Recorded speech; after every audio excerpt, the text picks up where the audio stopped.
बिस्मिल्लाहिर्रहमानिर्रहीम। अस्सलाम वालेकुम। मैं हूं सूफिया मलिक और आप देख रहे हैं PKN न्यूज़। सबसे पहले चाइल्ड प्रोटेक्शन ब्यूरो गुजरांवाला में रहाइश पजीर बच्चों के लिए तफरीही दौरे का एहतमाम किया गया। चीफ रिपोर्टर सरदार बिलाल शौकत की report. Chairperson child protection and welfare bureau सारा अहमद और डायरेक्टर जनरल आफ्ताब अहमद की हदायत पर ब्यूरो में रहाइश पजीर बच्चों के लिए फन दुनिया तफरीही दौरे का एहतमाम किया गया। बच्चों के लिए तफरीही दौरे का एहतमाम साबिक MP तौफीक अहमद भट्ट के ताउन से किया गया।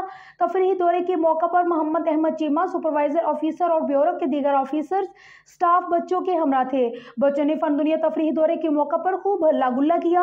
बच्चे मुख्तलिफ गेम्स और झूलों से भरपूर लुत्फ अंदोज हुए। इंतजामिया फन दुनिया की जानिब से बच्चों को रिफ्रेशमेंट भी करवाई गई।